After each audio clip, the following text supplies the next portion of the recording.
கன்னியாகுமரி மாவட்டத்தில் பகலில் குப்பை வண்டி ஓட்டுநர்களாகவும் இரவில் முகமூடி கொள்ளையர்களாகவும் வலவந்த கும்பல் தனிப்படை போலீசாரிடம் சிக்கியிருக்கிறது. ரகசிய திருட்டு அம்பலமானது எப்படி?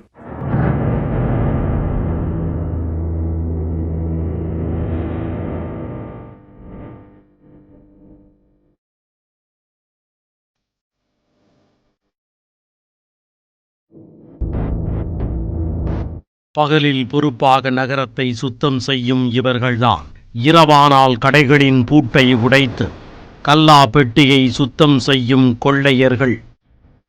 திட்டமிட்டு கொள்ளையடித்து வந்த கும்பல் போலீசாரால் பிடிபட்டு சிக்கியது எப்படி?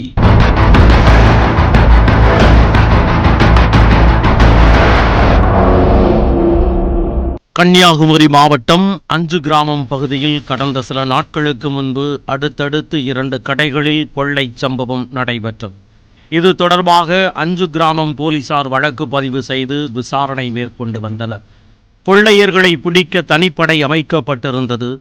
தனிப்படை போலீசார் கொள்ளை நடந்த பகுதியில் உள்ள சிசிடிவி கேமரா பதிவுகளை கைப்பற்றி விசாரணை மேற்கொண்டனர். அப்போது கொள்ளையர்கள் குறித்த அடையாளங்கள் தெரிய வந்தது. சிசிடிவி காட்சிகள் அடிப்படையில் தேடுதல் வேட்டையில் இறங்கிய போலீசார் வினு, பேச்சிமுத்து, சந்தோஷ் ஆகிய 3 பேரை பிடித்தனர். அவர்களிடம் நடத்தப்பட்ட விசாரணையில் திடுக்கிடும் தகவல் தெரிய வந்தது. கைது செய்யப்பட்ட வினு மற்றும் பேச்சிமுத்து மீது பல்வேறு வழக்குகள் நிலுவையில் உள்ளன. வினு நாகர்கோவில் மாநகராட்சியிலும், பேச்சிமுத்து சுசீந்திரம் அழகப்பாபுரம் பேரூராட்சி பகுதியிலும் குப்பை வண்டி ஓட்டி வருகின்றனர். சந்தோஷ் என்பவர் மார்க்கெட்டில் வேலை பார்த்து வருகிறார். பகலில் குப்பை வண்டி ஓட்டும் இவர்கள் இரவானால் ஆள் நடமாட்டம் இல்லாத பகுதிகளில் உள்ள கடைகளை நோட்டம் விடுகின்றனர். கொள்ளையடிக்க வேண்டிய கடையை பார்த்து வைத்துக் கொண்டு குறிப்பிட்ட நாள் இரவில் மூவரும் ஒன்றாக சேர்ந்து பூட்டை உடைத்து கொள்ளையடித்துச் செல்வதை வழக்கமாக கொண்டிருந்தனர். கைது செய்யப்பட்டவர்களிடம் இருந்து 42,000 ரூபாய் பணம் மற்றும் 7 செல்போன்கள் உள்ளிட்ட பொருட்கள் பறிமுதல் செய்யப்பட்டன.